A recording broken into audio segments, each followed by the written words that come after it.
We spend hours deciding what to buy, but there's a split-second decision that can make or break a sale. Do you have the trust to hit buy now? Agentic commerce is testing that moment more than ever. And that's where PayPal comes in. With 25 years of checkouts, 400 million consumer accounts globally, and the benefit of purchase and seller protection, all of which make sure wherever a purchase starts, it ends with trust. Built for payments, growth, and agentic. PayPal Open, built for all business. Visit paypalopen.com. Purchase and seller protections on eligible transactions only. Terms apply. See paypal.com/risk-management for details. Liberty was never just a word. It has guided every American endeavor for the past 250 years. And now it takes form in a new way. The 2026 Semi-Quincentennial Coin and Medal Program from the United States Mint celebrates the founding ideals that have long shaped our coinage. Available 1 year only, this historic collection features new coin designs, limited edition releases, and reissues. Shop new official coins at usmint.gov/semiq. That's usmint.gov/SEMIQ. Whatever your goal, trade, show, giveaways, client gifts, or team gear, 4imprint has the promo products to match. With thousands of options, from apparel and drinkware to tech and totes, it's easy to find the right fit for your brand and budget, with standout choices at every price point. And with their 360-degree guarantee, you can be 4imprint certain your order will show up just right on time. Explore more at 4imprint.com. 4imprint for certain.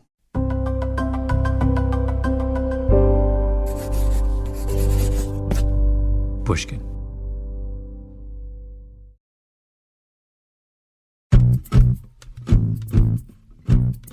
In the middle of our preparations for Season 7 of this, your favorite podcast, the Revisionist History team got on a train to Philadelphia. 4 of us, carrying props, recording equipment, and extra microphones. Our destination, the Gothic ivy-covered cathedral of higher learning that is the University of Pennsylvania. And why did we go?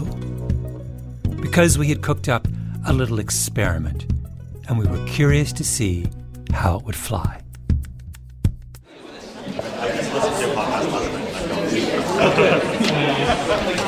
Thank you. Welcome to Full. Thank you. We commandeered one of the main lecture halls at the Wharton School, invited 75 or so students, all seniors, smart, focused, disciplined, future masters of the universe, and asked them to answer 10 simple questions, such as, how many years of your K-12 education were a public school, and how many were a private school? At the time of your graduation from high school, how many continents had you visited? At any point during your middle school and high school years, did your parents provide you with a private tutor? How you doing today, Mr. Gladwell? Pretty good. Enjoying myself. I looked out at rows and rows of eager students, hunched over their desks in anticipation, took a deep breath, and began. So my name is Malcolm Gladwell. I am the host of the podcast Revisionist History. The theme of this season of Revisionist History is experiments. And one of the experiments of this season involves all of you. So you guys are guinea pigs? Yes, guinea pigs. Because in the manner of all guinea pigs, they were entirely in the dark about what we had in store for them.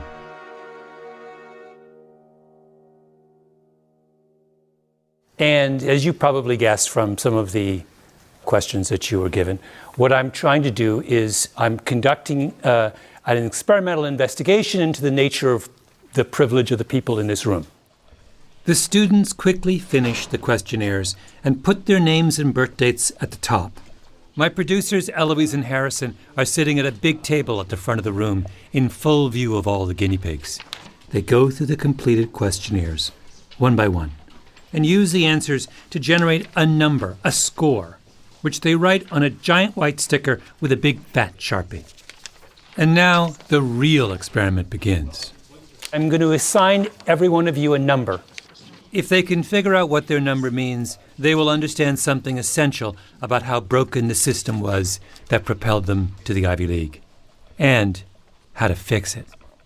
Just peel off the back, and I'd like you to affix the sticker to your chest so we can all see each other's numbers. You're going to look around the room, see everyone else's numbers, see your number, and hopefully that will aid you in your investigation of what exactly the nature of this experiment is. I'll just read... The students sat there with their numbers stuck to their chests, looking around in befuddlement, trying to make sense of everyone's score. I tried to help them figure it out, gave them hints, nudges. Think about this. I gave you a series of questions. Some of those questions involved a yes or no answer. So you saw two people, Eloise and Harrison, who quite quickly, in the space of about 5 minutes, 10 minutes, went through 75 or so responses and were able to very quickly and easily assign you a number. So think about this logically. It wasn't a complex algorithm, right? There was no computer used. Eloise, how long would you say you were spending, and Harrison, how long would you spending on each questionnaire? 6 seconds. 5-6 seconds. Okay, that's a clue, guys. Let's go. Come on. Hi, my name is Abe. They might have just looked at zip code because that's a pretty good predictor of privilege just in and of itself. Abe has derived his hypothesis from question 6. What is the zip code your family lived in during your high school years? Perhaps, he speculates, the number on his chest was some kind of complex, mysterious derivative of his zip code. I didn't see if you had a computer, but if you did... There was no... Eloise, was there a computer? No, I did have to use a calculator 1 or 2 times.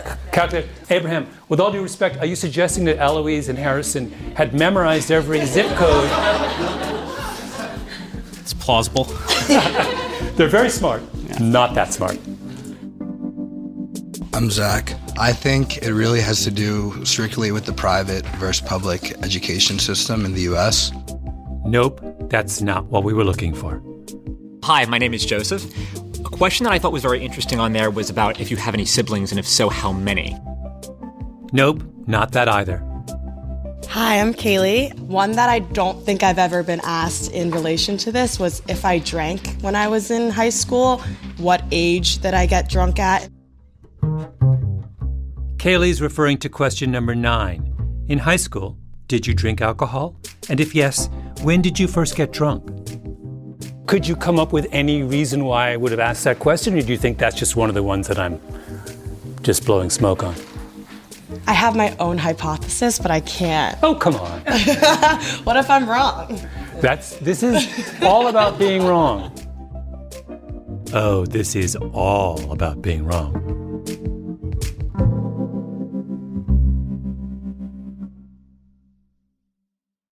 Once upon a time, in 2008, I wrote a book called Outliers, the first chapter of which was devoted to a phenomenon discovered in the 1980s by the Canadian psychologist Roger Barnsley.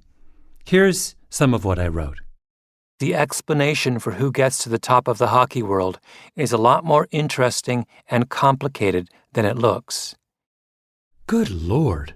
I do not sound like I'm enjoying reading my own book. Listening to this part of the Outliers audiobook now, I'll admit I have some regrets about that chapter. We'll get to that, I promise. Anyway, it occurred to me, as I planned our trip to Philly, that I should talk to Barnsley again and go over his discovery one more time. Make sure I understood everything. So I called him up and asked him to retell the story of how, in the early 1980s, he and his wife Paula stumbled upon what has come to be known as the relative age effect.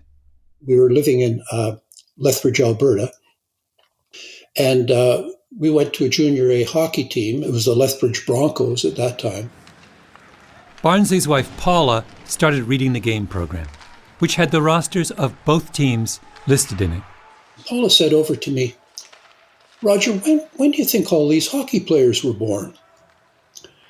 And I remember thinking to myself, well, that's kind of a silly question. So I did a quick calculation. I said, Paula, their average age 18. It's about 1982, so they're probably all born in around 1964. And she said, no, I'm not talking about the year. I'm talking about the month. And I said, what are you talking about? And she opened up the page of the program where they had listed the roster of the team. And it just jumped out at us, that the majority of these players were January, February, and March. And then you seem to get the odd April and May and very few in the fall. And I said, my goodness, that's just remarkable. He went home and expanded his search further. Everywhere he looked in competitive hockey, same thing. For some reason, most players were born in the first part of the year. And that's when that famous 40, 30, 20, 10 by the quarters of the year showed up. The famous 40, 30, 20, 10 phenomenon that he's talking about is what, in Outliers, I referred to as the iron law of Canadian hockey. Quote, in any elite group of hockey players, the very best of the best, 40% of the players will have been born between January and March, 30% between April and June, 20% between July and September, and 10% between October and December. End quote. Now, why is this? It's because Canada is obsessed with hockey, and coaches start picking players for all-star traveling squads at the age of 9 or 10. Since the eligibility cutoff for Canadian hockey is January 1st, that means the coaches are choosing among 9-year-olds who are as much as 12 months apart. And 12 months age difference at the age of 9 is a lot. The January kids are bigger and stronger and more coordinated than the December kids, which means that the January kid is more likely to be chosen by the coaches for the traveling squad, which means, in turn, that they will practice 2 or 3 times as often, play more games, have better coaches, better competition than the kids left behind. And what began as a completely arbitrary advantage based on a quirk of birthdays turns over time into a real advantage. The same phenomenon holds true in other sports. Soccer, swimming, you name it. You can find the relative age effect everywhere. And of course, it also applies to the classroom. Teachers aren't any better than coaches at disentangling ability from maturity. So relatively older kids in elementary and middle school end up getting more encouragement. They tend to get better grades. And they're more likely to be chosen for things like gifted and talented programs. Meanwhile, relatively younger kids are more likely to be diagnosed with learning disorders or flagged for problem behavior. I cannot tell you how many parents have come up to me over the years and said, because I read your book Outliers, I held my kid back from starting school, and it was the best decision I ever made. Of course it was. But parents holding their kids back doesn't solve the problem.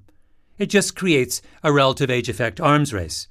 There's a fancy private school near me where so many parents of younger children have held their kids back that now the parents of the formerly eldest children have responded by holding their kids back, whereupon the first set of parents are increasingly holding their kids back a second time, meaning that there is at least a theoretical possibility that in the most competitive corners of American private education, some kids may never graduate from high school.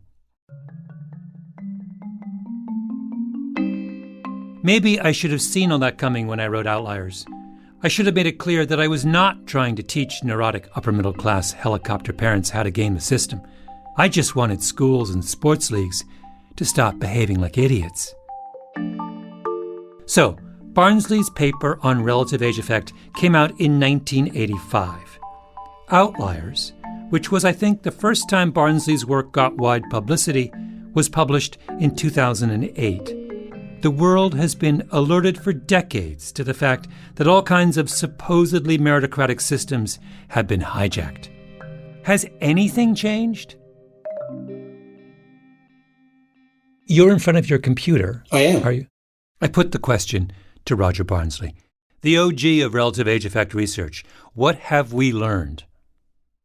Can you Google the roster of the Canadian junior hockey team, national hockey team for 2021-22, the current roster? I'll do it right now.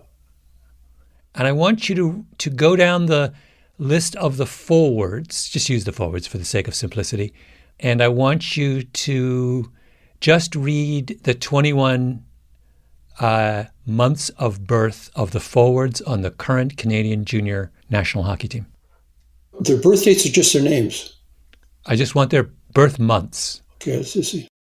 And then Barnsley repeated what his wife Paula did decades ago at the Lethbridge Broncos hockey game. He listed the birth months by number of the members of the national junior hockey team.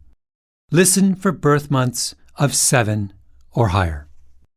2, 10, 1, 1, 1, 2, 11, 8, 4, 2, 10, 5, 4, 5, 2, 6, 1, 3, 1, 1, 5, 3, 2, 4, 7, 1.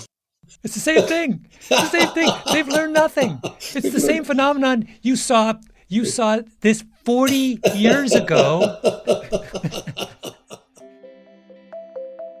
The iron law of Canadian hockey is still an iron law. Isn't that funny? Roger, It's not funny at all. It's depressing. Very depressing. Very depressing. Here we are, both Canadians. We are citizens of a country that cares more about hockey excellence than anything else. Let's be clear, anything else. And we are leaving an astonishing amount of talent on the table. Exactly. And we're refusing to learn. One of Canada's own prominent academics 40 years ago said to the hockey establishment, "What are you doing?" Yeah, that's right. And they haven't done anything. Canadian hockey hasn't done anything, but maybe revisionist history can.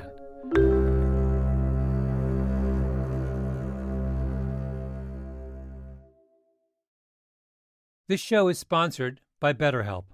BetterHelp's 2026 State of Stigma report surveyed 2,000 Americans and revealed that 85% of Americans believe getting support is wise, yet 74% say society discourages people from doing so.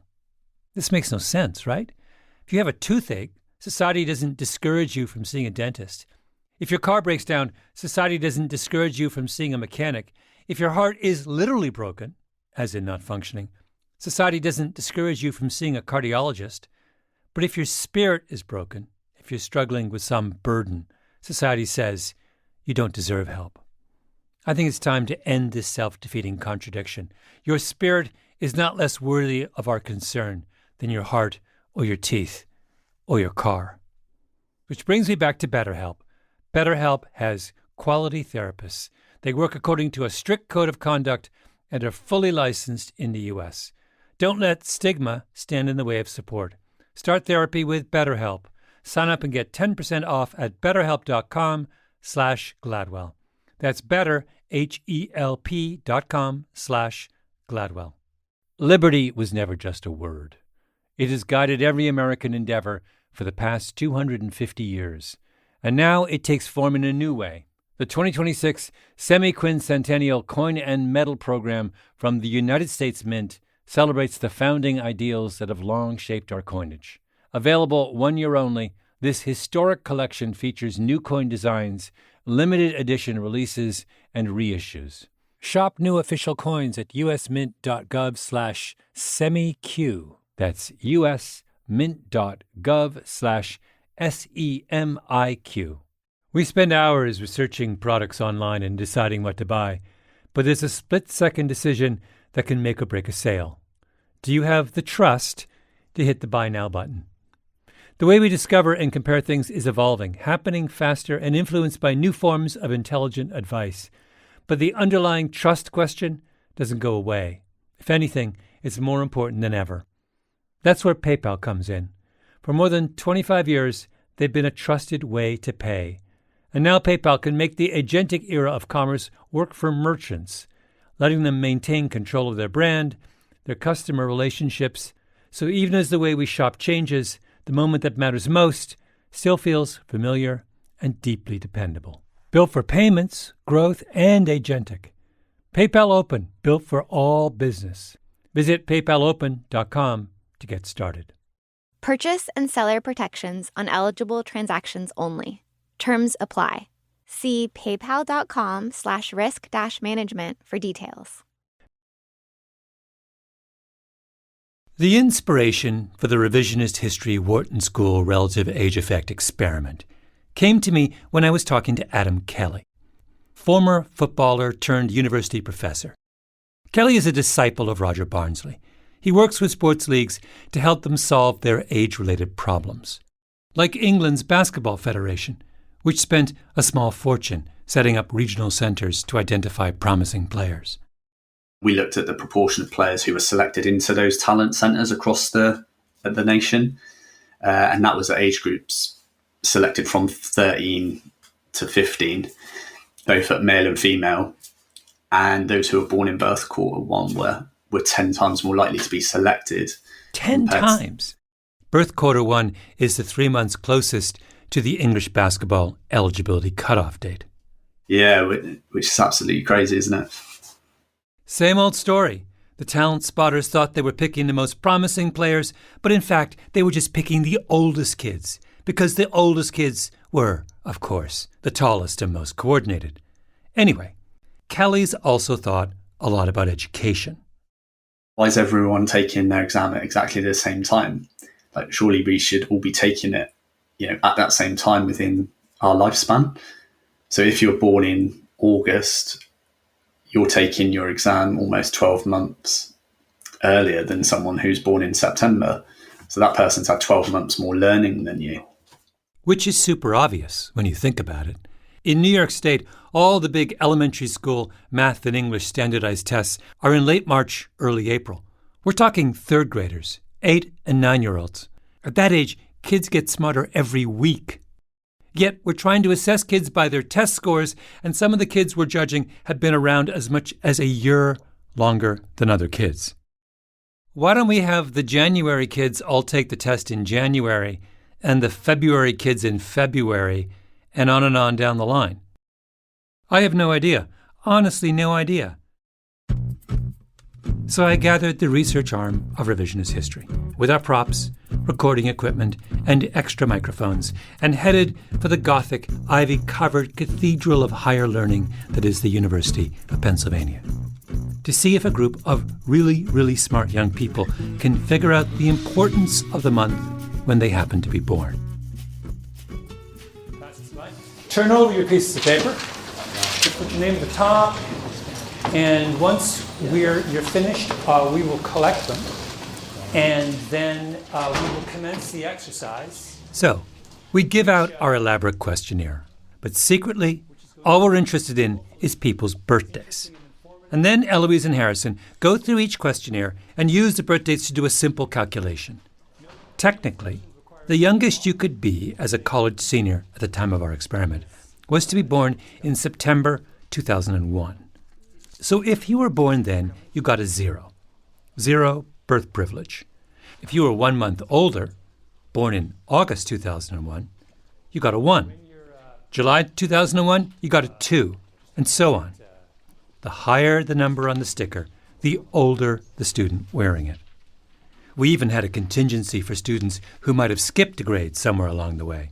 You'd get a negative number if you were younger than the expected age of a college senior. First thing we found out, there were no negative numbers in the room. Back when I was in college, I knew dozens of people who had skipped grades. Apparently, that doesn't happen much anymore. But it was worse than that. There's no zeros. Is anyone a 1? 2? Any 2s? 3s? 4s? 5s? Anyone less than 10? Stand up. One student finally stood up in the back row, a college senior who was a few months shy of her 22nd birthday. 10. Oh, you're a 10? Oh, a 10 in the back row. Oh, another 10 emerges. We've got the 12, we've got these 12s, and we've got some 10s. Take a look. This is bananas. This is as bad as the Canadian national junior hockey team. In our sample of students from one of the world's most selective universities, there were no young seniors. None, not even close. There was no one at all who had been born in 2001, which is the year you would expect most seniors to be born in. At one point, a student started talking about her experience in a gifted and talented program. So I asked for a show of hands. Do you mind me asking, how many of you guys were in gifted and talented programs? Wow, basically all of you. Which makes sense, right? These were a group of relatively old students, And being relatively older makes it more likely to get into a gifted and talented program.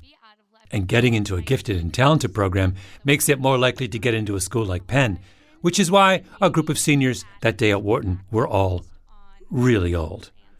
What begins as arbitrary advantage hardens into privilege.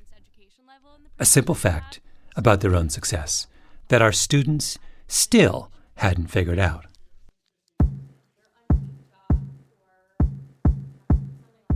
I'm going to give you another clue, guys.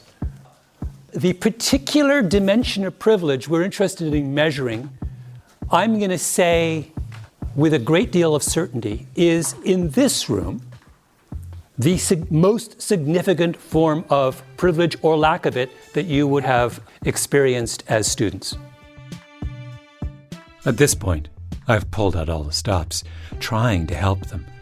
I've had people with the highest numbers stand up. At one point, I made everyone with a number over 20 get up from their seats and line up against the wall. They were still guessing, but it was like they were throwing darts with a blindfold on. There were pretty clear demographic similarities at the top end of the spectrum.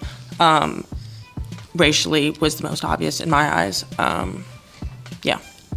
Okay. But also just in general that there were very few at the low end of the spectrum. Yeah.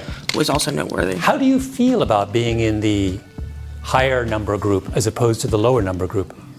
I mean, it's just a fact. Like it is. It's I would say I'm coming into it. I'm aware of my privilege as a white woman, but I think it's about what you do with that privilege that's important. And then, after 40 minutes of floundering in the shallow end of the revisionist history research pool, a group of students in the front row put their heads together and then raised their hands. We have a hypothesis. That's Adam. Everyone in this front row group had the highest privilege score we handed out, 24 plus. Of course they figured it out first. They were the oldest students in the class. Next to Adam was Joseph. He was wearing a suit and a tie. Yeah, we have a hypothesis, 24 plus, is that a significant factor here is age, our absolute age. Yes. Like, how old are you? Because we're all a bunch of old seniors over here. Yeah. Older than usual. Yeah. Eureka! Phase 1 of the experiment was over. Now, phase 2. Because I intended to ask them if they wanted to do something about their arbitrary privilege.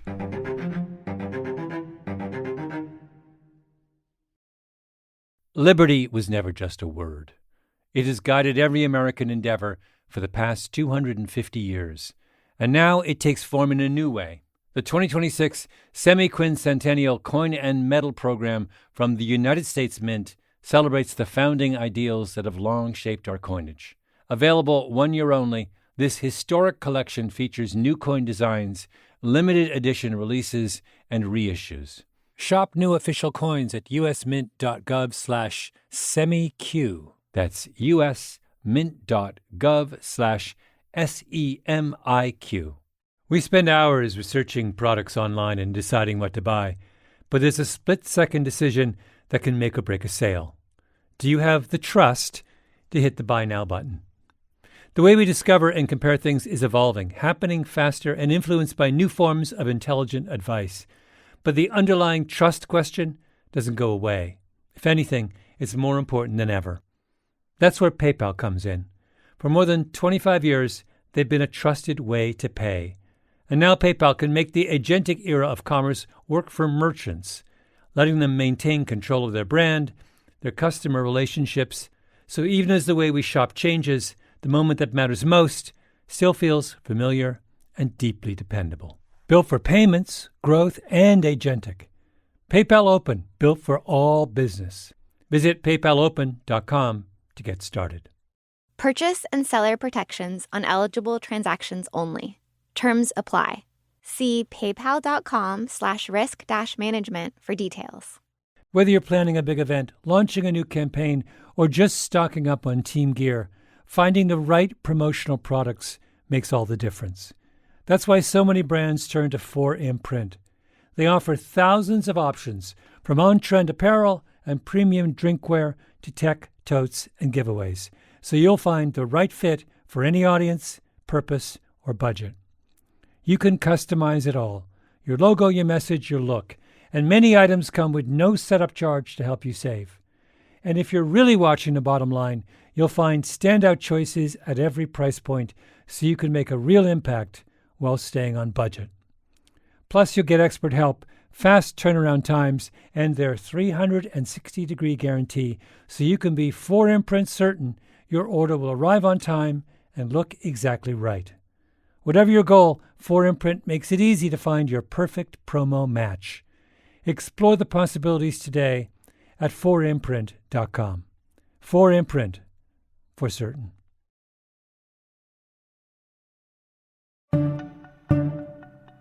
In Australia, they've invented something called maturity-based corrective adjustment procedures. MATCAPs, as it's known, for provisional use in the sport of swimming. I will confess that I am madly in love with this idea. It turns out that if you take a bunch of measurements of kids and plug them into an equation, you can estimate their physical maturity quite accurately. So you don't have to rely on chronological age to assess someone's level of development. You can do one better and measure maturity directly. So what these equations do is they factor in indices like height, weight, chronological age, and sitting height, and they use those factors to then estimate how far away a particular individual is from that point of peak growth. That's Stephen Cobley, a professor at the University of Sydney who created MATCAPs along with his colleague Michael Roman. Here's how it works. Imagine we have two 14-year-old swimmers competing in a 100-meter freestyle, both with the exact same birthday, Joey and Tim. So these academics would first calculate the biological maturity status of each swimmer. That is, how far each one is from their estimated point of peak performance. So let's say, for example, Joey is actually 12 months less biologically mature than Tim at this exact moment. Then comes the cool part. Cobley then looks at thousands of data points for 14-year-olds swimming in the 100-meter freestyle and calculates what is 12 months of maturity worth on average in terms of swimming time for kids competing in that age group. He enters the data into the maturation-based corrective adjustment procedures algorithm, and presto, the procedure adjusts Joey's time to account for the fact that at the moment he raced Tim, he was 12 months behind developmentally. An adolescent swim meet in Cobley's ideal universe has two sets of results: the raw results and then the maturity-adjusted results. What you're doing is you're effectively lowering the time of the folks who are slightly behind in terms of their maturity status. Cobley did a test run of the MATCAPs algorithm on a sample of 700 Australian swimmers, all boys competing in a 100-meter freestyle. The first thing he discovers is similar to what we found at Penn. Among the top 25% of all adolescent swimmers, there were no late maturing boys. None. Zero. Which is an astonishing fact. Australia is a country that takes swimming as seriously as Canada takes hockey, and they have basically decided to banish a big group of young swimmers from consideration just because their talent happens not to appear soon enough. When you looked at these 700 swimmers, in some sense, the damage has already been done. We've already chased away the slow developers. They've quit. They've got discouraged. They thought they were bad swimmers. They didn't realize they were simply behind. Yeah. So what happens when you run everyone's race times through the MATCAPs algorithm, adjusting for maturity? The order of finish in every race changes. The really talented swimmers, who just happen to be slower to mature, now have a chance. They used to be lost to the system. Now you can tell who they are. Now you can go up to young Joey and say, I know you didn't make the final, but take a look at your MATCAPs time. You might be the best swimmer out there. So what's the most somebody moved up? But we've seen large percentages. We've certainly seen big changes in ranks. So if we've got cases for events where someone who was outside, let's say, the top 20 suddenly was in the top 3. I read your paper, and the first thought I had was, oh, wow, this belongs in the classroom, right? When you identify who gets into special gifted and talented programs, or when you decide who just isn't smart enough, or when you look at who you discourage and who you encourage, you've got to be making the same mistake, right? Yeah, I think so. I think the cautionary bit that we have to remember is it's that old question of, yeah, but how far do we go? So if we are going to factor relative age in education or biological development in education adjustments, shouldn't we be factoring in other things that we know are influential? Absolutely. Why wouldn't we? Well, exactly. Why wouldn't we? If we've developed a better way of identifying talent, why wouldn't we want to use it everywhere? Back at Wharton, I climbed up on my soapbox. I talked about how Matcaps had freed swimmers from the tyranny of birthdays, communicated my enthusiasm for bringing the Australian Revolution to the shores of the United States. So in Australia, they started to do this. 11-year-olds are all swimming the 100-meter freestyle. We've got 12 kids. We have, an order of finish. Then they run the times through an algorithm and have a new order. Now, would you feel comfortable with all of if you go back to your K through 12 experiences, would you feel comfortable if they ran all of your test scores through an age correction algorithm? Around the room, I saw young people of promise, focused, eager. They would be my disciples. I was so full of excitement, I put the question to a vote. Yes or no? Let's do a show of hands. Who likes the idea? There was a great stirring and rustling. My heart leapt into my throat. I thought I had brought the birthday rights revolution into the heart of the lion's den. I looked up, looked around, and nothing. No roar of support. Only a long, cold silence. I've never seen less enthusiasm for a great idea in my life. Wait, what is the matter with you guys? A young man spoke up first. Well, it's like, to be completely honest, it's to be selfish about it. It would probably have hurt our chances of being right here in this room because I'm old for my grade. I did well on my standardized test scores. Maybe if they readjusted it, I would have been more in the median. He was a 22-year-old senior in college. So selfishly, I would say, no, it's not a good idea. From a societal standpoint, perhaps. So you're being honest. I'm being honest, yeah. It's like saying, legacy admissions or something like that. My father went to Penn and my mother went to Penn. Oh, you're drowning in privilege. Exactly, I'm drowning in privilege. How did you... Yes. If we get rid of this, I'm just going to be honest. That's fantastic. Who else wants to... Then Matteo raises his hand. He is an 18 on his sticker, an age privilege advantage of a year and a half. And I think that's a poor idea because it assumes that everyone who is older is always going to be smarter and everyone who's younger is always going to be less smart. I've seen some pretty old people do some terrible things. No, Matteo, that's not what it does. Well, it's neutral. It just adjusts for the age gradient. But I want my score to be my score. But wait, I want to, can I just harp on, you said you want your score to be your score. Yeah. But why is an adjusted score, a score that accounts for your degree of maturity, somehow less characteristic of who you are than an unadjusted score? I would have thought the opposite. A score that doesn't include information on your level of maturity would seem to be more artificial than one that does. I don't know. I guess I would want to look at the algorithm before I made an actual judgment because I'd be surprised if I was okay with everything, theoretically, everything that the algorithm would say. The students stood up one by one, using their prodigious powers of analysis and imagination to come up with one objection after another. Why do you think you guys are so hostile to attempts to remedy the situation? My fear with the algorithm is that it could be gamed. So if this were implemented where we know that if you're younger, you get, say, a 100-point bump in the SAT or are viewed more favorably throughout your whole educational career, then we're probably sending our kids off to kindergarten at 4. Or we're planning, whenever we have our kids, looking at whatever the cutoff date is for kindergarten, in September maybe, and saying, all right, we're going to reproduce 9 months before that, in December or January. Wait. It's the current system that's being gamed. We're responding to the gaming. Are we not? Yeah, so I guess the fear is that the algorithm could be regamed. Yeah. And yes, exactly. I put my hand on the table to steady myself. My head was spinning. These were the children of Outliers. Children raised according to the rules of a game I kind of helped set in motion. And now, the consensus among 75 elderly Ivy Leaguers was that the system should remain rigged in favor of the elderly.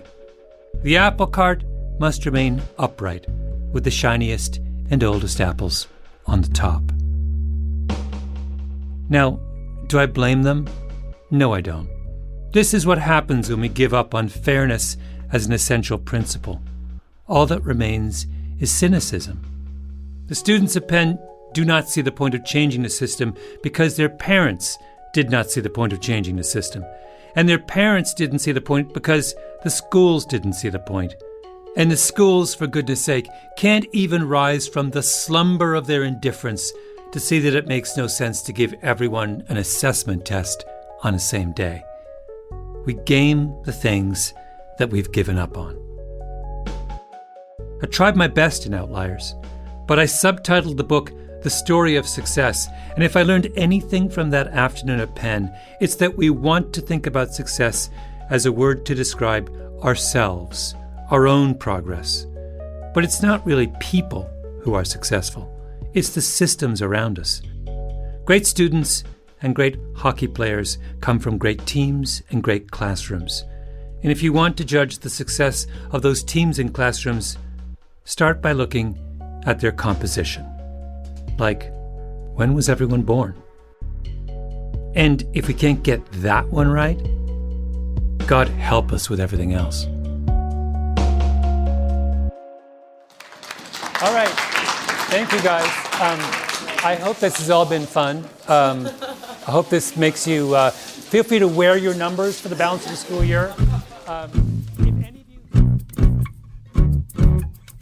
Revisionist History is produced by Eloise Linton, Lee Mengistu, and Jacob Smith, with Tali Emlin and Harrison Vijay Choi.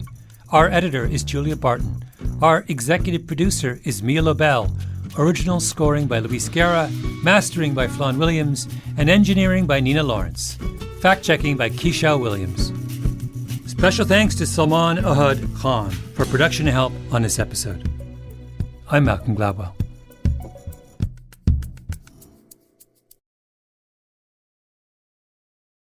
Hey, Revisionist History listeners. I'm capping off this episode with a preview of a new Pushkin show that really has me hooked. It's called Death of an Artist. Death of an Artist has all the elements of a gripping story. A suspicious death, a tumultuous relationship, a murder trial, questions of morality, feminism, power imbalance, and a divided art world. On September 8th, 1985, up-and-coming artist Ana Mendieta fell from the 34th floor window of her husband and famous sculptor Carl Andre's apartment. Host Helen Molesworth asks, was Carl Andre involved? You'll revisit Anna's untimely death, the trial that followed, and both the protests and silence that have followed this story ever since. Okay, here comes a sneak peek. You can follow the story by searching for Death of an Artist wherever you get your podcasts. It's May 1973, Iowa City. There's a damp chill in the air. We are on a sort of shabby block in front of a brick apartment building with a white door in need of a paint job and a storefront window with its blinds drawn shut. The sidewalk just in front of the door is covered in blood. And it looks like the blood might be seeping out from under the door jamb. It's a busy weekday, and as pedestrians pass the puddle of blood, they notice it and casually step around it. Eventually, a man in a green and black plaid jacket pauses and looks around, as if looking for an explanation. When none comes, he walks away. Then a well-dressed white woman uses her umbrella to poke at the bloody puddle. But after a moment or two of inspection, she also walks away. Finally, an older gentleman emerges from a nearby storefront and silently cleans up the mess. And the evidence of whatever happened is suddenly gone. and with it disappears any account of whose blood was spilled and how. The whole scene is being captured by two young women in their 20s, sisters, who sit in an old car parked nearby. One of them holds a Super 8 camera, the kind you'd make home movies with back then. The other snaps photos with a 35mm camera. They are Ana and Jacqueline Mendieta, Cuban refugees who landed in this unlikely place as children. In 1973, Ana was a first-year MFA student at the University of Iowa. She was funny, loud, outrageous, and had a take-no-prisoners vibe. And, in the way of sisters, she had roped Jacqueline into helping her make a new piece. And like many works Ana made, it would come to seem tragically prophetic in the wake of her death. She basically staged what looked like the remnants of physical violence with what looked like blood in the doorway of a building. And I thought it was extremely powerful. For a very young artist to be doing that, and to be doing it in this small, largely white town of Iowa City, was fascinating to me. That's Connie Butler, one of the many curators who would come to admire and study Ana Mendieta's work in the decades that followed. The photos and film the Mendieta sisters took that day would ultimately become a work of art called Moffat Building Piece. The fact that it still exists only in these little 35mm slides, which, you have to get very close to with a loop, and it's a very intimate way of viewing these things, that implicates you as a viewer, too, almost as if you are yourself looking at a crime scene. Ana's interest in blood wasn't only meant to shock. She was keenly aware of violence and injustice. When she made the Moffat Building Piece, she was investigating her own community's reaction to a brutal crime, a rape and murder that had happened on campus a few months before. Here's how she explained her inspiration. A young woman was killed, raped and killed at Iowa in one of the dorms, and it just really freaked me out. So I did several rape performances type things at that time using my own body. I did something I believe in and that I felt I had to do. That's not actually Ana Mendieta's voice you're hearing. That was Tanya Bruguera, another artist from Cuba, who you'll hear from more later.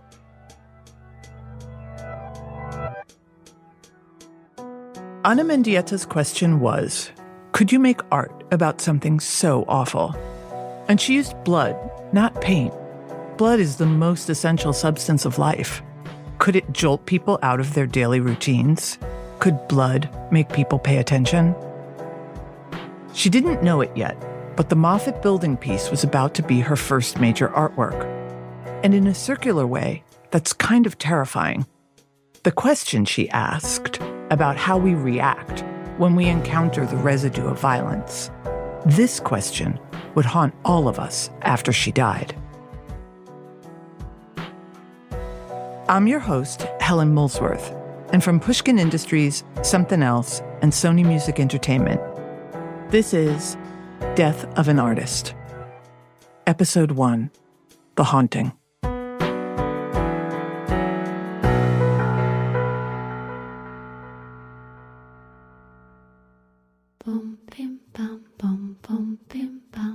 For my entire professional life, I've been a member of something called the Art World, an exclusive network of artists, gallery dealers, curators, collectors, and philanthropists. For 2 decades, I was lucky enough to be a museum curator, making me one of a small group of cultural insiders who determine what art we see and how we talk about it. In the museum world and in art history, there are a lot of unspoken rules about what you can say publicly and what is supposed to stay private. It turns out I wasn't that good at sticking to the script.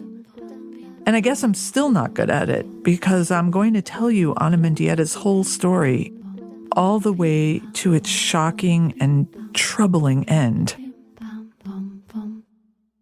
And much to my surprise, I discovered it's a story many of my colleagues in the art world would prefer I didn't tell.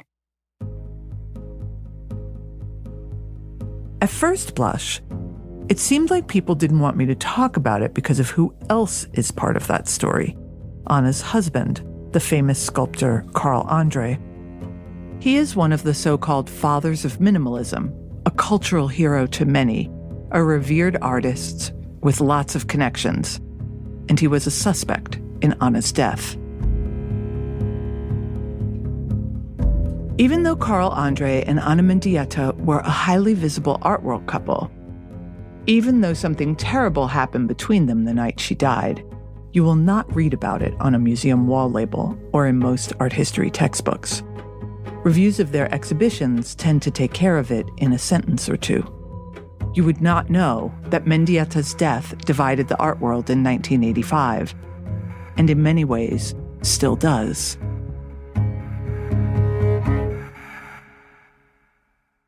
I'm not the first person to try and tell this story.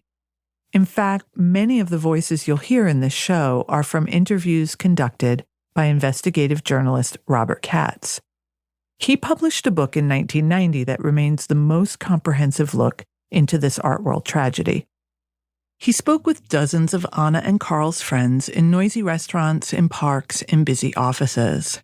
And you'll hear the voices of some art world insiders on these tapes who have since decided not to talk. Most folks don't want to discuss what happened that night. They don't want to talk about what the ramifications of that night were on the art world. They don't want to contemplate what it means when a community is torn apart by violence. And they don't want to discuss whether or not justice has been served. All these different folks not talking for all of their different reasons means that a veil of silence started to fall over this project. And I can't lie, the more silence we encountered, the more sad and frustrated I became. And the more silence we encountered, the more I wanted to talk.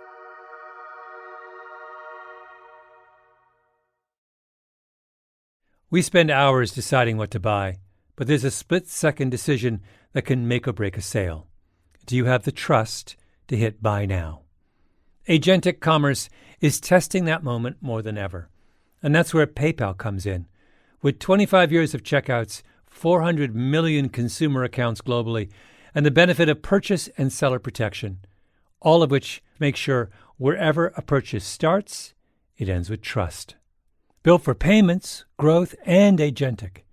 PayPal Open, built for all business. Visit paypalopen.com. Purchase and seller protections on eligible transactions only. Terms apply. See paypal.com/risk-management for details. If you want all of your data in one place, if you want a single home for all of your entities, if you want to spend more time working and less time searching, you need the Intuit ERP. I know because I'm Damon John, and I run my growing business on Intuit Enterprise Suite, the AI native ERP that's powerful, painless, and proven. Learn more at intuit.com/ERP. A BetterHelp ad. Have you ever had so many tabs open that your computer starts slowing down? 10 for work, 5 for family, 1 for that thing you've been meaning to figure out. 20 more are running quietly in the background. Life can feel like that too. According to BetterHelp's 2026 State of Stigma report, 85% of Americans say getting support is a smart thing to do. Yet 74% say society still discourages people from asking for help. And more than 3 in 4 Americans reported symptoms of anxiety or depression in the past 2 weeks. Therapy can help you sort through what's taking up space and attention. With BetterHelp, you can connect with a licensed therapist online on your schedule. You'll be matched based on your needs, and you can switch therapists anytime. In fact, 69% of BetterHelp users showed meaningful improvement in anxiety and depression. Maybe it's time to close a few tabs. Visit BetterHelp.com. That's better, HELP.com.